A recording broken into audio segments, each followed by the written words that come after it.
In my last video, I told you that when you apply in Germany, your CV should not be longer than 2 pages. And that can be quite challenging, right? Especially if you have a very senior profile. But even if you're a young professional, even I do struggle with shortening my CV sometimes, and fitting in everything onto 2 pages can be a big challenge. So here are 3 ways how you can manage to shorten your CV if there's too much information on it.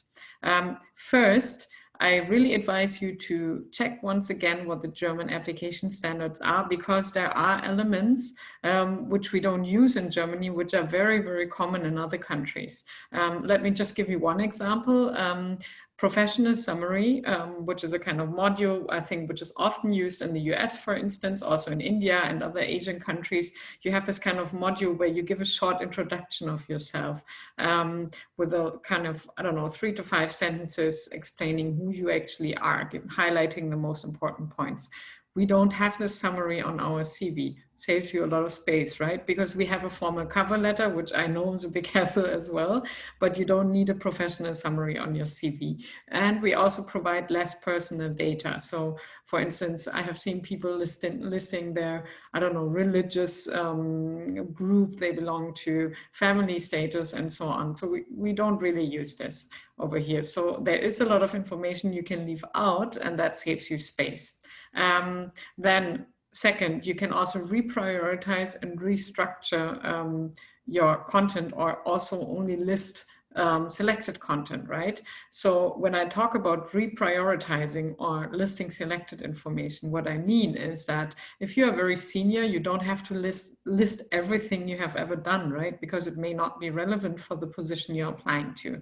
So what you can do is, in the title where you're saying, professional experience as start of this category, you can mention selected in brackets, and then just mention the one which is most relevant, these positions. Actually, these positions should be the most recent ones, because otherwise it's a bit confusing in many cases, and make sure that there are no big gaps in what you're listing. But that's also a great way to, highlight the information you think is really relevant. And you can also shorten here, right? Because there should not be more than 3 to 5 bullet points explaining what you did. So when you leave out positions and shorten what you are mentioning, I think that's a great way to do it as well. But of course, you have to be very precise and really select the kind of information you are showing on your CV, because it should be matching with the job ad. And that's why I always say that you have to adapt the content somehow. But you could, have a kind of backup where you have every information that's, you can come up with. And then when you create your CV for a certain position, just take out the bullet points which you think are relevant. Same goes for education. You don't have to list every school you went to, for instance. I mean, if you have a master's degree or PhD, you don't have to list your high school degree, right? Because it's not relevant anymore. No one is going to care what kind of high school grades you achieved if you hold a master's degree. So check that as well. Same goes for trainings and certificates. It's great to see, if you won awards or attended a lot of trainings, but it's not always necessary to show them. They may not be that relevant for this position, right?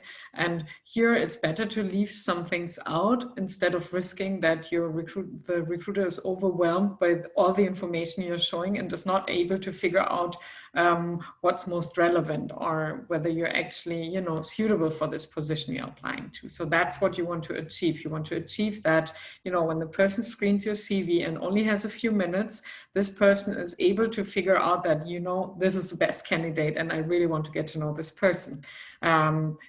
So check your trainings and certificates as well. You can probably leave some things out and then talk about them later.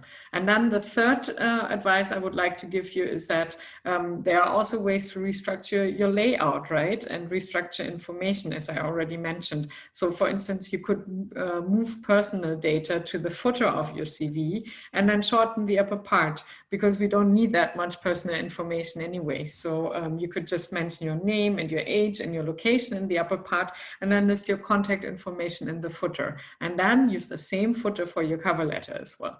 So from my point of view, that would be a nice way to approach this. Also, there are CV layouts. Then if you still struggle with fitting everything in, there are CV layouts which showcase personal data and soft skills on the left part and then everything else on the right part. So then you move everything next to each other instead of listing them one after the other. So that would also be a way to save space. And if you Google for templates, you will find many CVs who have this kind of layout. So I hope this helped. 3 ways, just to sum it up. 1, list only selected information, prioritize what you're showing on your CV. Then 2nd, also recheck what kind of application standards we have here. Actually, that's what I mentioned first, but it doesn't matter. Check what kind of application standards we have here, because there is information you don't need on a CV when you apply in Germany. And then 3rd, check your layout. You can make it a bit smarter and then fit in more information, but make sure that it doesn't become too full, right? It should still be a very lean layout. We like lean designs over here in Germany.